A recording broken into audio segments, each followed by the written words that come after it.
The call came in at 1:58 a.m., and it wasn't a scramble, it was worse. No sirens, no shouting, just a quiet instruction delivered over a secure channel that pilots rarely heard. The kind of channel that meant something had already gone wrong, and the clock was no longer on anyone's side. An aircraft had vanished, not crashed, not lost contact, vanished mid-flight, mid-altitude, mid-mission. One moment it was there, tracked by multiple radars. The next, it simply stopped existing on every screen at the same time. The pilot assigned to investigate had flown through wars, storms, and near misses. Call sign Atlas 6. Known for precision, known for restraint, known for bringing jets home when they shouldn't have made it back. He launched alone. The night air was unusually smooth as his fighter climbed, slicing through layers of darkness toward the last known coordinates. The ocean below reflected nothing, no moon, no lights, just blackness that felt endless. At 48,000 feet, his radar picked up something strange. A return that wasn't a return, no defined shape, no consistent signal, just a disturbance, like the radar beam itself was bending around an invisible object. Atlas 6 narrowed the scan. The disturbance multiplied, spreading outward in a slow, circular pattern. Then his altimeter jumped, not drifted, jumped, 500 feet higher in less than a second. The jet didn't climb. Engines didn't surge. Gravity simply let go. Atlas 6 tightened his grip and stabilized manually. His breathing stayed steady, but every instinct screamed that the aircraft was no longer obeying normal rules. Command asked for confirmation. He didn't answer right away, because something just appeared directly ahead. It wasn't glowing, it wasn't metallic, it didn't even look solid. It looked like a section of the sky had been folded inward, edges blurred, center darker than anything around it. Stars behind it warped, bending unnaturally as if space itself was being stretched. His radar showed nothing. His eyes showed everything. As he approached, the object expanded, not growing closer, but unfolding. The disturbance became a structure, massive and vertical, extending far above and below his altitude.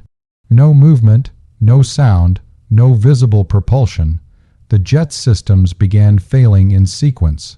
First navigation, then flight control assist, then engine monitoring.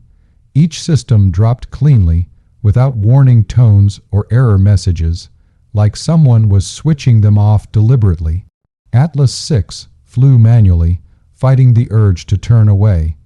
He wasn't ordered to retreat, and something told him retreat wasn't an option anyway. The pressure in the cockpit changed, not depressurization, something subtler, like the air itself had thickened. His helmet display flickered, showing ghost images of altitude data that didn't match reality. Then he felt it. A vibration that wasn't mechanical, not through the seat or the controls, but inside his chest, deep, rhythmic, almost synchronized with his heartbeat. The object responded. A faint line of light appeared along its surface, tracing a pattern that curved and intersected, forming shapes too precise to be random. The light wasn't bright, it was controlled, intentional. Atlas 6 realized something terrifying. The object wasn't reacting to his jet. It was reacting to him. His radio crackled briefly, one sharp burst of noise, then silence, every channel dead. Even emergency frequencies. The jet drifted forward without throttle input. Atlas 6 tried to pull back. The controls responded slowly, like they were moving through thick liquid. The light pattern changed. The vibration intensified, and then, without warning, the cockpit went dark. Complete blackout, no HUD, no backups, no instrument glow. For several seconds, Atlas 6 existed in total darkness at high altitude, inside a jet moving without command, toward an object that bent the sky around it. He forced himself to breathe. He counted. He kept the wings level by feel alone. Then, just as suddenly, everything stopped. The vibration ceased. The pressure released. The cockpit lights snapped back on. The object was gone. Not retreating, not accelerating. Gone, like it had never been there. The jet lurched slightly as gravity reasserted itself. Altitude corrected violently. Systems rebooted out of order. The engines stabilized. Radar returned. The disturbance was gone.